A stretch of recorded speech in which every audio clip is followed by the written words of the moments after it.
The next thing I remember clearly is day 5. The voices started again. But this time, they weren't outside me. They weren't in the coffin. They were inside my head. Clear, distinct, multiple voices. All of them talking at once. But somehow, I could understand each one individually, like they were taking turns even though they were all speaking simultaneously. They were offering me things. We can make you powerful, one said. We can make them listen to you, another said. We can give you what you came for, a third said. Over and over. Different variations. Everything I'd come for. Everything I'd paid for. Everything I'd been buried alive for. All they wanted was permission to give it to me. And I said yes. Not out loud. Couldn't speak. But in my mind, I said yes. I agreed. I gave permission. That's when I felt it enter me. It wasn't gradual. It wasn't gentle. It pushed into my body. Through my chest. Through my stomach. Through my head. All at once. Like being torn open from the inside. Like something was being forced into spaces that weren't meant to hold it. It hurt. God, it hurt. I don't know how long I screamed. Or if I screamed at all. Maybe I just screamed in my mind. Maybe I was physically making sounds. I don't know. All I know is the pain. The tearing. The sensation of being filled with something that didn't belong. And then, it stopped. The pain stopped. The voices stopped. Everything went quiet. But I could still feel it inside me, settled, waiting, like it had found its home. Day 6 was quiet. The voices were gone. The weight was gone. The breathing was gone. But that thing I'd let in, I could still feel it. Deep inside. Not moving. Not talking. Just there. Waiting. But I was different. I could feel I was different. My mind felt expanded. Like doors had been opened. Like I could reach into places I couldn't reach before. I started seeing things. Not with my eyes. My eyes were closed in that complete darkness. But I could see visions. Images. People's faces. Places I'd never been. Secrets. Information. Knowledge. It was flowing into me. From that thing inside me. Teaching me. Showing me. Preparing me. I knew that when they dug me up, I would be able to prophesy. I knew the information would come. The accuracy would be there. The power would be real. But I also knew, somewhere in the back of my mind, somewhere I was trying not to look, that this wasn't from God. Day 7. Morning. I could hear them digging. The sound of shovels hitting dirt. Getting closer. Hitting wood. The coffin moving as they pulled it up. Light. Sudden. Blinding. When they opened that lid, the sunlight burned my eyes. I couldn't see anything for several minutes. Just white light and pain. But I could hear them talking above me. He's alive, someone said. Changed, another voice. The old man. It worked. They pulled me out. I couldn't walk. My legs wouldn't work. Muscles wouldn't respond after 7 days of not moving. They had to carry me. Wash me. I was covered in my own filth. My own waste. The smell was unbearable. They gave me water. I drank. They gave me food. I couldn't eat. Whatever was inside me didn't want food. Wasn't interested in it. I forced down a little bit because I knew I had to. But I could feel resistance. Like it was rejecting the food. The old man came to see me that afternoon. Looked at me. Studied me. Smiled. Now you are prophet, he said. Now you have power. Now you are one of us. I flew home 3 days later. Still weak. Still disoriented. Still very much not alone in my own body. My wife met me at the airport. She took one look at me and said I looked haunted. She was right. First Sunday back at church. I was nervous. Didn't know if the thing inside me would actually work. Didn't know if I'd made a terrible mistake for nothing. I stood up to preach. Looked out at the congregation. Maybe 70 people. Familiar faces. People I'd known for years. And then, something happened. I looked at a woman sitting in the third row. Sister Margaret. Been coming to our church for 5 years. Quiet woman. Always sat in the same spot. And I just knew things about her. Things I had no way of knowing. I could see her daughter's face. Could see her name floating in my mind, Jessica. Could see her at a hospital. Sick. Could see the diagnosis, lupus. Could see the doctor that would call her in 2 weeks with a job opportunity to help with medical costs. All of it. Crystal clear. Like watching a movie. I called her out. Right there. In front of everyone. Sister Margaret, the Lord is showing me your daughter Jessica. She's been sick. The doctors just diagnosed her with lupus last month. You haven't told anyone in the church because you're embarrassed. You think it's your fault somehow. But God wants you to know, in 2 weeks, you're going to get a call about a job. Better pay. Better insurance. It's going to help with her medical bills. She started crying. Fell to her knees right there. Everyone was shocked. How did I know about the lupus? She hadn't told anyone. 2 weeks later, she got the job offer. Exactly like I said. That Sunday, I prophesied over 12 people. 12 specific, detailed, accurate prophecies. Names. Dates. Events. Medical conditions. Job opportunities. Hidden sins. Family secrets. All of it true. All of it accurate. Word spread fast. Very fast.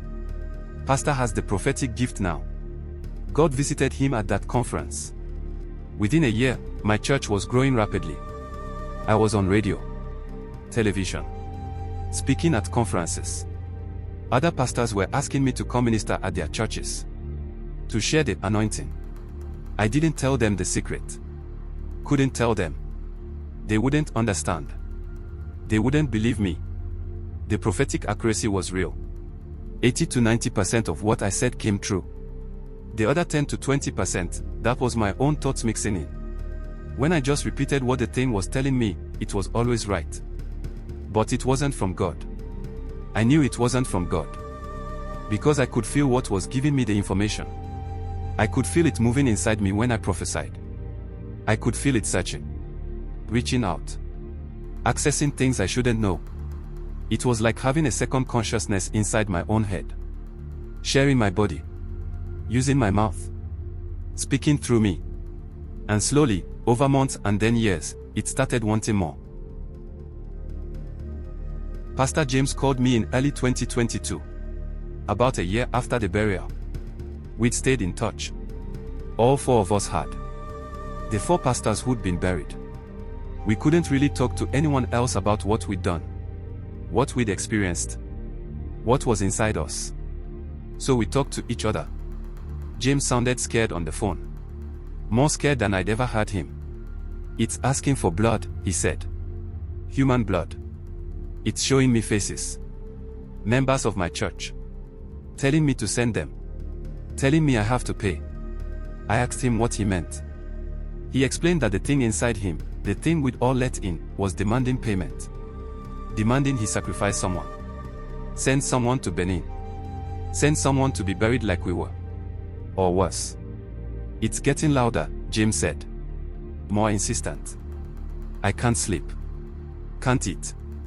It's in my head all the time now. Demanding payment. I told him not to do it. Told him to find a deliverance minister. Get it out of him. We'd made a mistake. We needed to fix it. 3 weeks later, I got a call from James's wife. He was dead. Heart attack while driving. 39 years old. No history of heart problems. Completely healthy. Doctor said it was sudden. Unexpected. Unexplainable. But I knew what happened. When you don't pay what they demand, they take you instead. Pastor David called with same story. Same demands. Same desperation. I can't do it, he said. I can't send someone. I can't sacrifice them. But it's getting aggressive now. It's hurting me. Physically hurting me. Headaches that won't stop. Pain in my chest. It's punishing me for refusing. 2 weeks later, brain aneurysm. Sudden. Fatal. Pastor Samuel lasted the longest. Held out until last year. But I could see him deteriorating. Every time we talked, he looked worse. Thinner. More exhausted. More desperate. It's destroying me from the inside, he told me. I wake up and there's blood on my pillow. Bleeding from my nose, my ears. It's eating me alive because I won't feed it. Last October, single car accident. 2 in the morning. Drove straight into a tree. Police said he wasn't drunk. Wasn't on drugs. Just drove into it. Like he aimed for it. 3 pastors. All buried alive. All given power. All demanded payment. All refused. All dead. And I'm still alive. Not because I'm stronger than them. Not because I found a way out. I'm still alive because I haven't refused yet. It started about 6 months ago. The demands. Just whispers at first. At night, when I'm trying to sleep. Showing me faces. Members of my church. People I know. People I care about. Telling me names. This one, it says. Send this one. Pay with this one. I ignore it. Refuse it. Try to pray it away. Try to fight it. But it's getting louder. More insistent. More aggressive. Last week, it showed me someone specific. Young woman in my church. Just got married 6 months ago. 26 years old. Beautiful person. Kind. Serves in children's ministry. Volunteers every Sunday. I can see her face every time I close my eyes. Can hear the thing inside me saying her name. Over and over. Her, it says. Send her. Pay with her. Or I take you instead. I can't do it. I won't do it. But I don't know how much longer I can resist. Because James tried to resist. David tried to resist. Samuel tried to resist. And they're all dead. Last night, I felt pain in my chest. Sharp. Like something squeezing my heart. Woke up gasping. Couldn't breathe for maybe 30 seconds. Warning shot. It's telling me time is running out. Either I pay what I owe, or I end up like the others. Someone needs to know the truth. Someone needs to warn people. If your pastor suddenly has prophetic gift, if they didn't have it before and now they do, if they took a trip outside your country and came back different, you need to look for signs. 1. They don't sleep much anymore. The thing inside them doesn't rest. Doesn't need sleep. So they can't sleep either. If your pastor is suddenly praying all night or fasting constantly, that might not be dedication. That might be possession. 2. Their eyes look different. It's hard to explain. But there's something behind the eyes. Something that wasn't there before. Sometimes, if you look closely, you can see it looking back at you. 3. They avoid certain prayers. Specifically prayers about spiritual discernment. Prayers asking God to reveal the source of power. If your pastor gets uncomfortable or angry when people pray those prayers, ask yourself why. 4. They get defensive if questioned about their gift. Real gifts from God, people can explain. They can tell you about the process, the development, the years of growth. But if they get angry when you ask, if they say, don't question the anointed, if they can't give a clear answer about where the gift came from, they might have done what I did. And 5, members start dying mysteriously. Not old members. Not sick members. Young members. Healthy members. Sudden deaths. Unexplained deaths.